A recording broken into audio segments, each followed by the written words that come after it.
বিশাল বড় জাম ঢাকা গাজীপুর কালিয়াপুর দুবাইল এলাকা অথবা শিফলতলি অনেক বড় একটা জাম লাগছে। কেন লাগছে এটা দেখাচ্ছি আমি, দেখেন। এই সামনে যা কি হবো, বলে গাড়ি ঘুরে যাবো নাহলে যাইতে পারবো না, অনেক বড়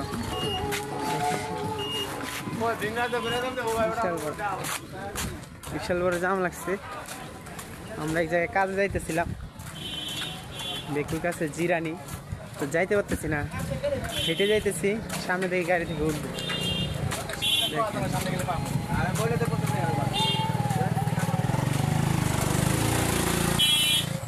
সবাই স্কুল ছাত্রছাত্রীরা যারা আছে তারাও ভোগান্তিতে পড়ছে। প্রায় 2-3টা স্কুল ছাত্রছাত্রীদের বাস আটকা পড়ছে, সবার হেঁটে হেঁটে যাওয়া লাগতেছে।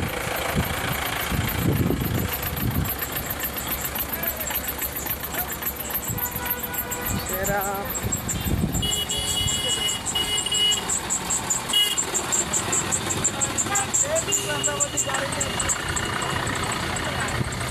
দেখাই যাচ্ছে কি অবস্থা।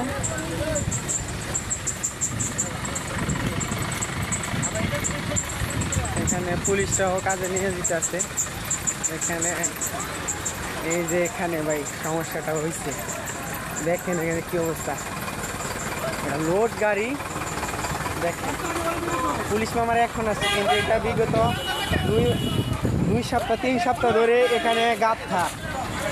এখন আসছে পুলিশ মামার, আসছে এখন আইসা এটা নিয়ে যাবে আর এটাকে জরিমানা করবে, কিন্তু এটাকে সংস্কার করার কথা, এটা সংস্কার করে না ভাই। আর এখানে এখন আসছে জরিমানা করবে, ফাইন করবে, কিন্তু আগার ওইটা ঠিক করবে না, ওইটা ঠিক করবে না ভাই। দেশের পরিস্থিতি এরকম। 2-3 সপ্তাহ ধরে কোনো খবর ছিল না পুলিশ মামাদের, এখন পুলিশ মামারা আসছে, যখন ফাইসা গেছে তখন পুলিশ মামারা আসছে, আইসা এখন টু করবে।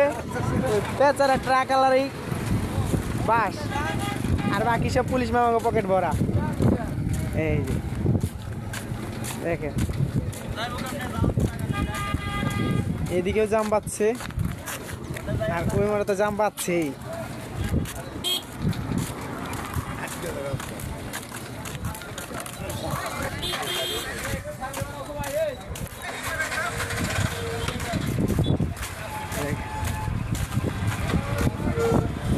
দেখেন ওরে বাবা, বিশাল বড় জাম। এটা 2 সপ্তাহ আগে হয়, যদি কাজ করায় না তাহলে এই ভোগান্তিটা পড়তে হয় না। বাংলাদেশ সবসময় খাদে পড়লে এরপরে রাস্তা বাইর হয়, এর আগে বাইর হয় না। ভোগান্তি ছাড়া কোনো রাস্তা বাইর হয় না ভাই। আর অন্যান্য দেশে ভোগান্তির আগেই সমাধান হয়ে যায়, আর এই দেশে কয়েকজন মরবে এরপরে কোনো কিছু হবে। যেমন জুলাই আন্দোলন, অনেকজনে মরছে, মরার পরেই স্বাধীনতা পাইছে, মরার আগে হয় নাই ভাই। এই কারণে এই দেশের অবস্থা এরকম যে জান যাবে এরপরেই কোনো সমাধান হবে। জান দিতে হয় ভাই, এখানে লড়তে হইলে জান দিতে হয়।